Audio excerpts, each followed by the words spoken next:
Hey guys, Hook to Clash here, and today we're going to do a quick recap of the war between I Am Crying and Cosa Nostra. This war happened in the EYG Open, and for those who don't remember that, it's the 15-minute prep, 30-minute war league, so it's like very, very quick attacks. You have to think on your feet. You have to get an attack done in the first 10 minutes, and then every 5-minute block after that, you have to get another attack down. So it's very much attack as quickly as possible and come up, essentially the first plan you come up with is the one you've got to go in with. So it more tests your ability to come up with plans quickly, not necessarily the best plans, but plans that can work in the time available. So it tests you in a different way that 1AR wars do, and that's why we kind of did the league.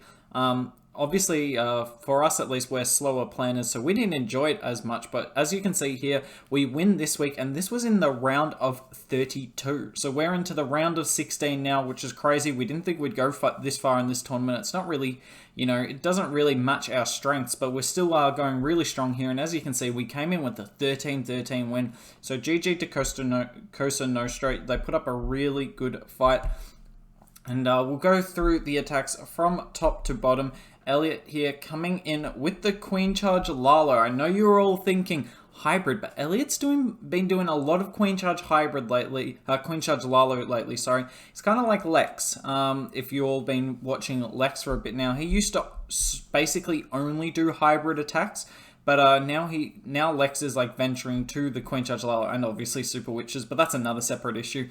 But Eliot's been doing the same, been coming in with lots of Queen Charge Lalo attacks, and he's very good at the attack. So hopefully he does more and more of it, because he's an absolute, as long as he's Queen Charging, Eliot is an absolute god. Deals with the CC nicely there, and as you can see, he's got two wall breakers. First one will come in on the Wizard Tower there just in time, just before the Wizard Tower went down. And the second one's going to get him into this ground bow, and look at the path he's set up for himself. This queen has access to the queen, the eagle, and the scatter, but B, because he used the minion at 9:15, he's funneled his king with his ability into that multi, and that king's going to take the multi down, which is huge. It means that multi is obviously horrible for Lalo attacks, but B, it means that multi will never go after his queen's healers. His queen will be safe in this compartment healer-wise. Nice loon there for the Archer Tower at sort of 8 o'clock. Takes it down perfectly, and look at that, the queen, despite being under 3 ground bows and a scatter, takes down the eagle. He rages again, and this is lovely because look at it. He's not going to have to pop his queen now. His queen beats a horrible wall. He probably would have wanted the queen to beat the wall into the core of the base, but because of this, the queen's going to be quite useless for the rest of this attack, honestly.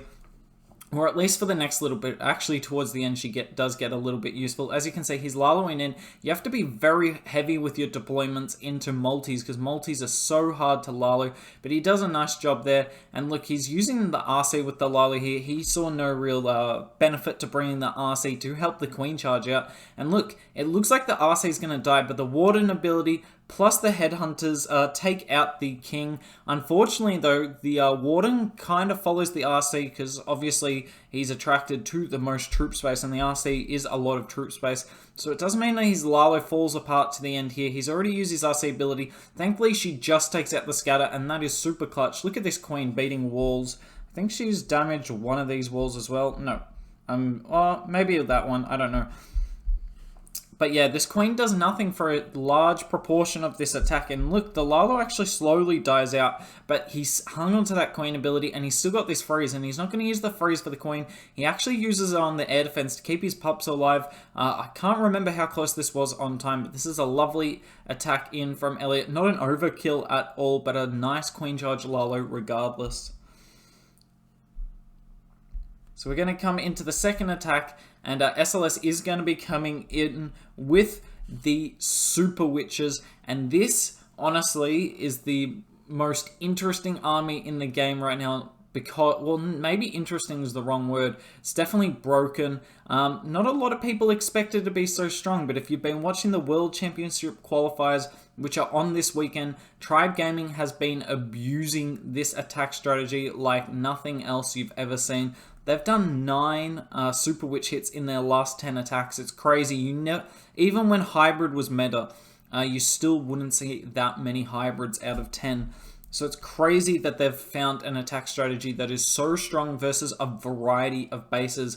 But the reason Super Witches are so much stronger is that extra 20 troop space, because it's forcing...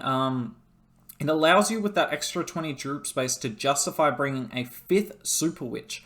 In the past, you could only really get away with 4, but now you can justify bringing 5.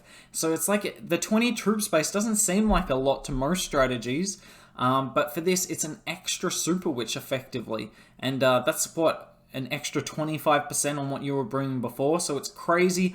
And this attack strategy is as strong as it's ever been right now. Plus, because Lalo and a lot of these air hybrid attacks or flybrid attacks are so strong, we're seeing more and more multis.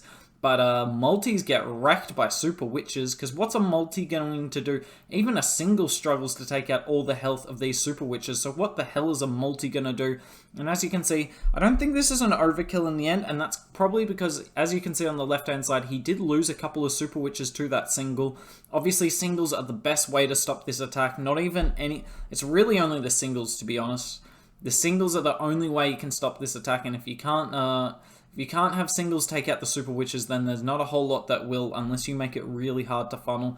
But SLS got all his Super Witches in the core. He's still got his Queen ability. His Queen's been chilling this entire attack. Nice balloon from 10 o'clock. Finds a Sam, but does damage to the cannon. And he still has one Super Witch up, but a bunch of Witches from his Siege Barracks. So nice attack there to SLS. And I'm honestly sure that we will see more Super Witches in the future.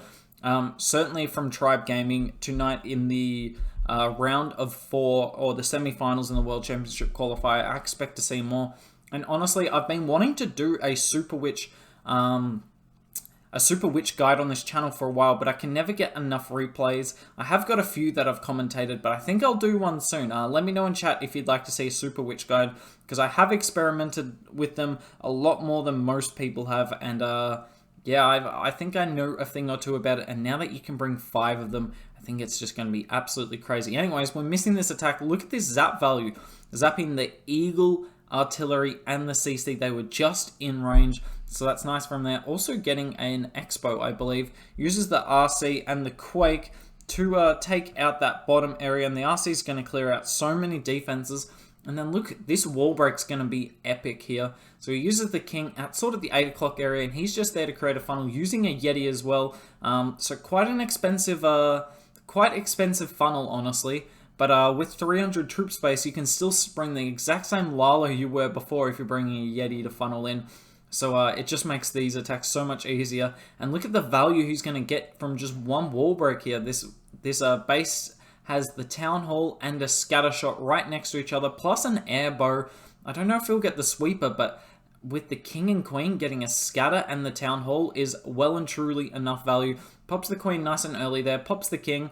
It would have been nice for his King to actually beat through the wall, so the Queen could go for this Sweeper here, but she decides to beat a completely useless wall. Just Queens being Queens. Anyways, and it looks like this Sweeper is actually going to be quite annoying for this attack. So unfortunate that the King left his post there, essentially. But he's going to Lalo straight into the multi, and there's not too many threats left on this base. If he can get through this multi quickly without having to use his ability, and he can save it for the back-end Scatter and Queen, this base is absolutely wrecked. He used a couple of Headhunters early on to take out the enemy RC, and he didn't have to use the ability for that, which is obviously quite nice. Look at that. He uses the Blimp from the right-hand side with double drags to take out the Scatter and the Queen. Nicely done there. We kind of missed that part. Sorry about that. But normally you see like the Stone Slammer used for these. But if you don't think, because he was getting so much value with his Zaps and his Sui, if you don't think you need the Slammer and you just want to make sure you take out something, then the Blimp's the best way to do it, because obviously you can insert it anywhere into the base. There's no luck with it, whereas with the Stone Slammer, some of the time it can take a crazy path and the drags will never go after the Queen. But Nicholas ensuring that the drags go after the Queen here. She goes down. He used his Warden super late. He barely needed it. Nicely done here to Nicholas, showing how strong Zap Lalo is. It's still one of the strongest, if not the strongest attack in the game. Anyways, as you can see there, we came in with the win on percent. So nice job to the I Am Crying boys. I wasn't actually in this war, as you can see, but hopefully I'm in a few of the future ones. It was at like 4 a.m. for me, so not a whole lot I can do about that. But yeah, we're through to the round of 16, so I'll try and, if there's good wars, if it's like 11-10, I won't recap it. But if we keep putting up wars like this, I will recap them for you all, because I think you all enjoy seeing how the I'm Crying team is doing. Anyways, I hope you enjoyed it today. If you did, like, comment, and subscribe, and hopefully I see some of you soon.